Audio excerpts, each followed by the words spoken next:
Perkenalkan, nama saya Susi Hayati. Nama saya Diva Salvadila. Kami berdua materi pembentukan KNIP.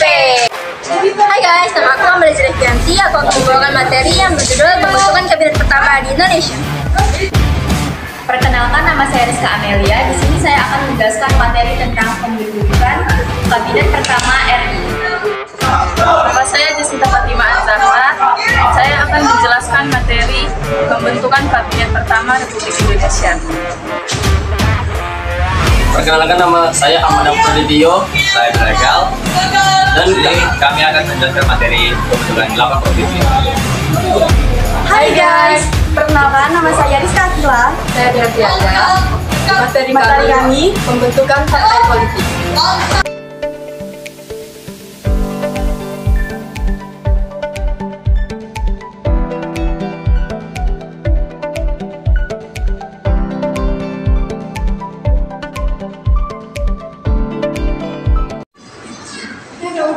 Tahu nggak sih apa itu KNIP? Oh, KNIP ya? Iya. Kalau nggak salah, KNIP atau Komite Nasional Indonesia Pusat itu adalah suatu badan pembantu presiden yang didirikan dalam sidang PPKI pada tanggal 22 Agustus 1945. Nah, kalau nggak salah, lembaga ini tuh didirikan pada masa awal kemerdekaan Indonesia. Sehingga hari pelantikannya itu tanggal 29 Agustus dijadikan sebagai hari Dewan Perwakilan Rakyat Republik Indonesia atau DPR RI. Kalau pengurusnya siapa aja?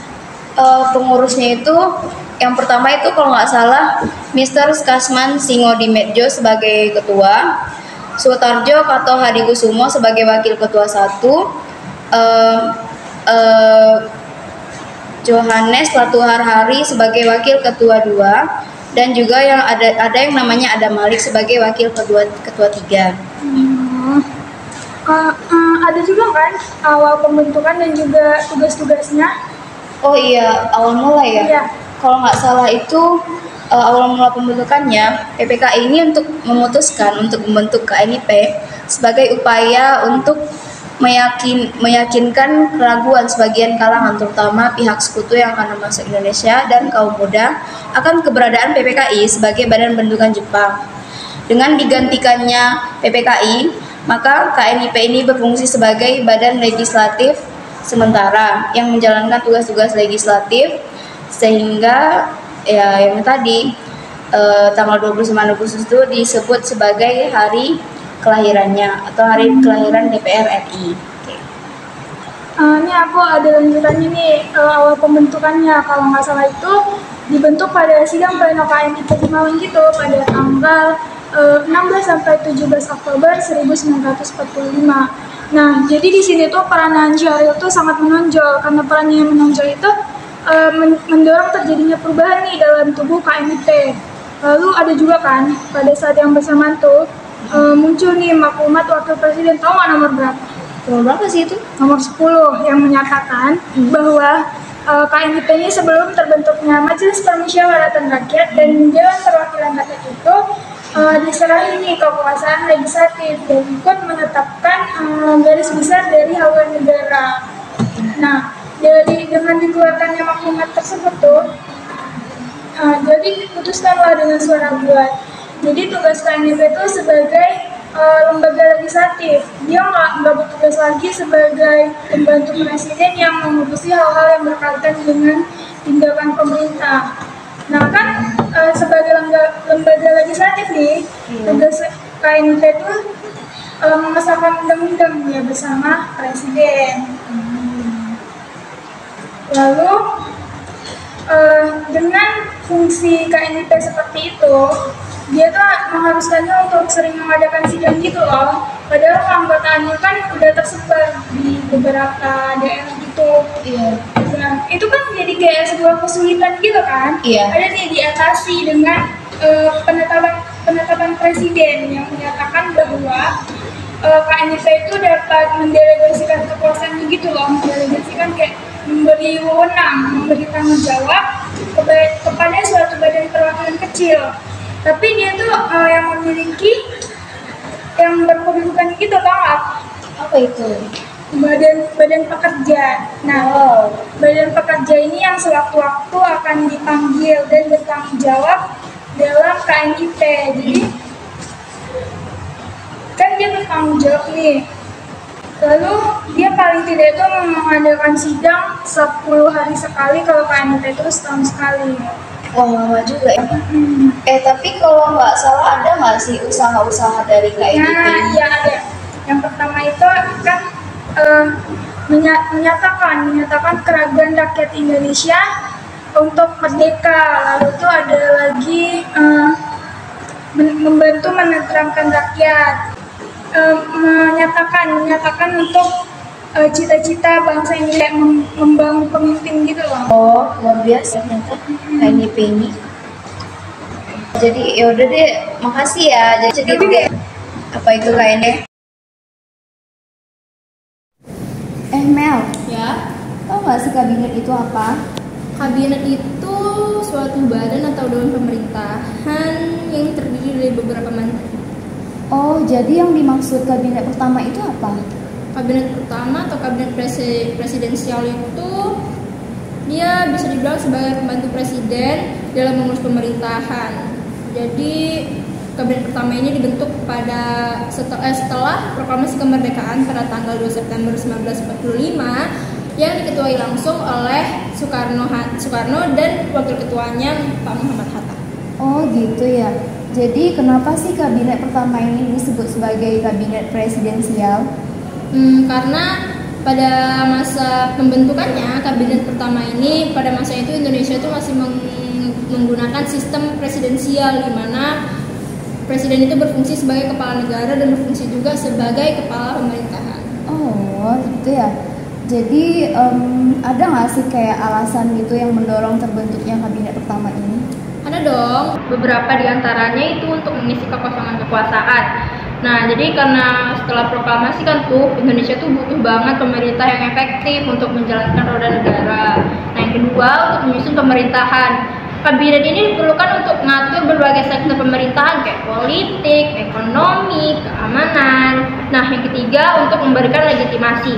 Jadi kabinet presidensial ini memberikan legitimasi internasional terhadap eksistensi Republik Indonesia itu sendiri. Oh jadi gitu ya. Jadi menteri-menteri apa itu yang tersusun dalam kabinet ini? Nah, jadi kan ini kabinet pertama ya. Jadi untuk pembentukan menterinya sendiri itu masih yang dasar gitu loh. Nah, beberapa diantaranya yaitu ada Menteri Dalam Negeri yaitu Raden Arya Adipati Wiranata Kusuma. Yang kedua ada Menteri Luar Negeri yaitu Ahmad Subarjo, Menteri Keuangan Alexander Andreas Maramis, Menteri Kehakiman yaitu ada Susanto. Oh, oke, makasih ya. Iya. Apa saja sih tugas dan tantangan dalam kabinet presidensial? Tugasnya itu yang pertama ada perumusan kebijakan, yang kedua itu ada pelaksanaan kebijakan, yang ketiga ada pengelolaan anggaran, yang keempat ada kondisi komunikasi publik, dan yang terakhir itu ada pengambilan keputusan yang strategis. Lalu tantangan apa saja presidensial? Oh ya, tantangan yang dihadapi mereka sejak awal pembentukan itu ada 5. Yang pertama itu agresi militer Belanda. Indonesia harus menghadapi agresi militer Belanda yang ingin kembali menjajah Indonesia. Yang kedua ada kondisi ekonomi yang sulit. Perang dan perjuangan kemerdekaan menyebabkan kondisi ekonomi Indonesia sangat melemah. Yang ketiga ada perpecahan dalam tubuh bangsa. Beberapa kelompok memiliki pandangan yang berbeda tentang arah bangsa. Yang keempat ada perbedaan ideologi. Para pemimpin bangsa memiliki beragam pandangan ideologi yang berbeda-beda. Ada yang lebih condong ke ideologi nasionalis, Islam, atau sosialis. Perbedaan ini seringkali menyebabkan pertengkaran dalam pembentukan kabinet. Yang kelima ada kekurangan sumber daya dan infrastruktur. Kekurangan sumber daya, Indonesia baru saja merdeka dan belum memiliki infrastruktur yang kuat. kekurangan sumber daya manusia, keuangan, dan material menjadi tantangan utama dalam pembentukan kabinet yang efektif.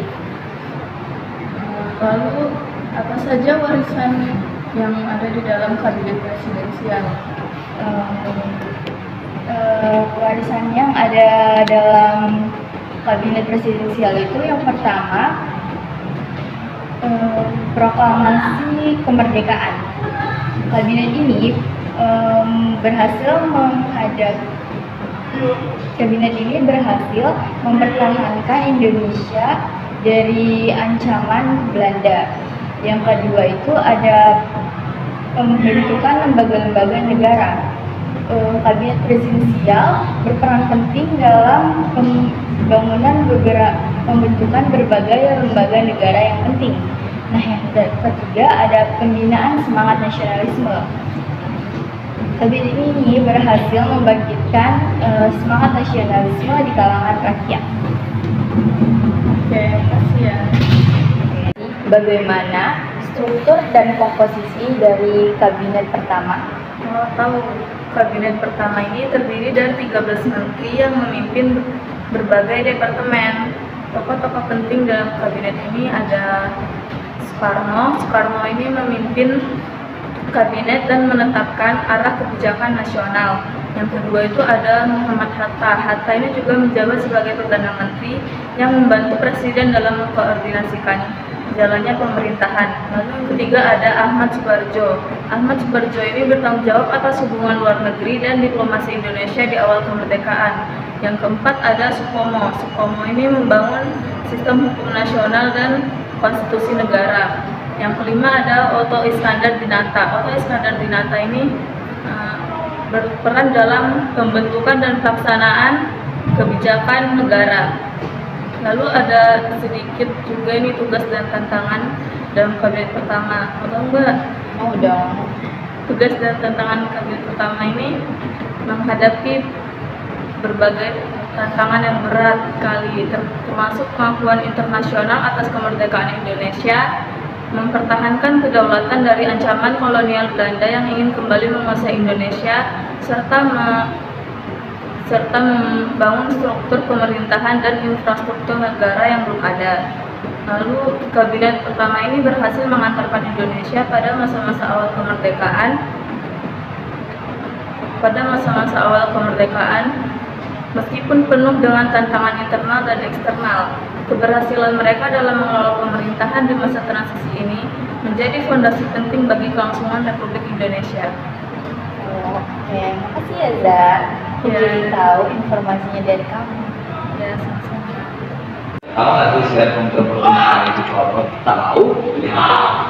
Syarat pembentukan provinsi yang dapat itu Indonesia dibagi menjadi dua kategori utamanya itu. Yang pertama itu adalah syarat administrasi, yaitu persetujuan DPRD diperlukan persetujuan bersama dari DPRD kabupaten kota yang akan menjadi bagian dari provinsi baru. Yang kedua adalah rekomendasi Menteri Dalam Negeri. Usulan itu pembentukan provinsi harus mendapatkan rekomendasi dari Menteri Dalam Negeri. Dan yang kedua itu ada syarat teknis. Syarat teknis itu adalah kemampuan ekonomi yaitu provinsi harus memiliki kemampuan ekonomi yang cukup untuk membiayai penyelenggaraan pemerintah dan pembangunan daerah. Potensi daerah itu adalah sumber daya alam manusia atau sumber daya yang dapat dikembangkan untuk meningkatkan kesejahteraan masyarakat. Itu adalah sosial budaya, keharmonisan dan kesamaan sosial budaya di wilayah calon provinsi. Kelima, kependudukan, jumlah penduduk yang cukup untuk menopang pemerintah dan pembangunan. Keenam, luas wilayah. Luas wilayah itu adalah yang memadai untuk menjadi sebuah provinsi. Dan ketujuh, pertahanan, kejelasan suatu status kepemilikan tanah di wilayah calon provinsi. 8, keamanan, kondisi keamanan dan ketertiban masyarakat yang kondusif. Nah, itulah syarat-syarat pembentukan 8 provinsi. Selain syarat itu, parameter syaratnya tahu. Tahu. Yang pertama itu jumlah penduduk minimal harus dimiliki oleh sebuah provinsi. Batas wilayah provinsi itu harus jelas dan tidak tumpang tindih dengan wilayah lainnya. Yang ketiga, cakupan wilayah. Cakupan wilayah itu provinsi harus meliputi beberapa kabupaten ataupun kota. Dan kelima ya, batas usia minimal. Ada ketentuan mengenai batas usia minimal di daerah provinsi, kabupaten ataupun kota, kecamatan. Peraturan ini mengatur pada tahun peraturan ini pemerintah nomor 78 tahun 2007. Peraturan ini secara detail menjelaskan tata cara dan persyaratan yang harus dipenuhi dalam pembentukan daerah termasuk provinsi. Mengapa pembentukan provinsi itu penting? Karena pembentukan provinsi baru itu seringkali didorong oleh berbagai alasan, seperti meningkatkan efisien pemerintah, mempercepat pembangunan, dan meningkatkan kesejahteraan masyarakat. Itu. Tahu nih. Kira-kira aku mau bertanya, boleh nggak? Oh, boleh. Itu mengapa 8 wilayah provinsi itu harus dibentuk? Delapan wilayah provinsi itu dibentuk pada awalnya dari Sidang PPKI yang kedua, di mana Sidang PPKI yang kedua pada tahun 1945 ditetapkan bahwa pembagian wilayah Indonesia itu dibagi menjadi 8 provinsi. Nah, mengapa 8 provinsi tersebut? Yang pertama itu untuk efisiensi pemerintahan. Dengan pembagian wilayah ini, pemerintah dapat lebih terorganisir dan lebih terarah dalam menjalankan tugas-tugasnya. Lalu juga representasi daerah. Dengan adanya pembagian wilayah ini membantu dengan adanya pembagian wilayah ini, tiap-tiap daerah atau tiap-tiap wilayah memiliki wakil-wakil yang dapat menyampaikan aspirasi masyarakatnya di tiap-tiap daerah. Lalu yang ketiga itu pengelolaan sumber daya alam. Dengan adanya pembagian wilayah ini memudahkan pemerintah dan memudahkan negara dalam mengelola sumber daya alam yang ada di tiap-tiap provinsi. Oh itu. Yang pertanyaan kedua itu boleh nggak? Boleh. 8 provinsi termasuk di daerah yang mana saja? Oh, 8 provinsi itu yang disahkan dalam Sidang PPKI kedua itu. Nah, 8 provinsi itu yang disahkan yaitu ada Jawa Barat, Jawa Tengah, Jawa Timur, Sumatera, Sunda Kecil, Maluku, Sulawesi, dan Kalimantan. Oh. Dan boleh nggak bertanya lagi yang ketiga? Apakah provinsi-provinsi tersebut termasuk stagnasi atau tidak berkembang?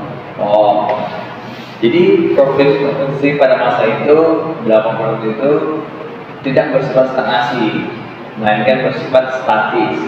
Jadi seiring berjalannya waktu, provinsi-provinsi tersebut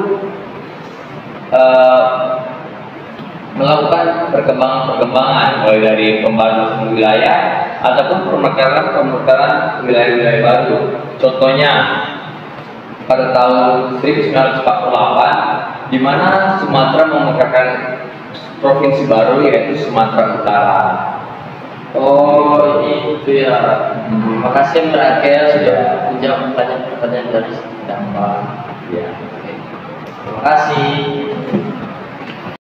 Oh iya deh, aku boleh nanya nggak? Apa tuh? Aku mau tahu nih, sejak kapan sih tepatnya awal pembentukan partai politik ini?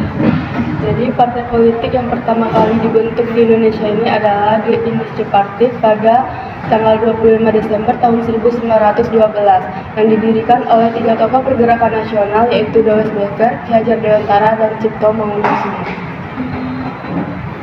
Kan Indonesia merdeka pada tanggal 17 Agustus tahun 1945. Terus pemerintah di situ beberapa kali mengeluarkan maklumat, salah satunya yaitu maklumat 3 November tahun 1945. Kamu tahu nggak sih isinya apa? Yang jelasin ya. Jadi pemerintah itu menandatangani maklumat politik pada tanggal 3 November 1945. Nah, tujuannya itu untuk menunjukkan bahwa Indonesia adalah negara yang demokrasi dan mengimbau pendirian partai politik yang sebanyak-banyaknya. Nah, isi maklumat 3 November 1945 ini harapannya itu agar partai politik sudah terbentuk sebelum pemilihan anggota Dewan Perwakilan Rakyat. Nah, partai politik ini kan sudah diresmi. Nah, diresmi ini ada 10, mau tahu nggak Pak aja? Apa? Nah, yang pertama ada Masyumi. Masyumi ini pada tanggal 7 November 1945, dan yang kedua PKI itu pada tanggal 7 November 1945, dan yang ketiga Partai Buruh Indonesia atau PBI pada tanggal 8 November 1945, dan yang keempat Partai Rakyat Jelata pada tanggal 8 November 1945, dan yang kelima Partai Kristen Indonesia atau Parkindo pada tanggal 10 November 1945, dan yang keenam Partai Sosialis Indonesia atau PSI pada tanggal 20 November 1945, yang ketujuh Partai Rakyat Sosialis atau PRS pada tanggal 20 November 1945, dan yang ke-8 Partai Katolik Republik Indonesia atau PKRS pada tanggal 8 Desember 1945. Terakhir, Partai Nasional Indonesia PNI yang pada tanggal 29 Januari 1946. Oke, thank you Rizka. Sama-sama. Nah, itu dia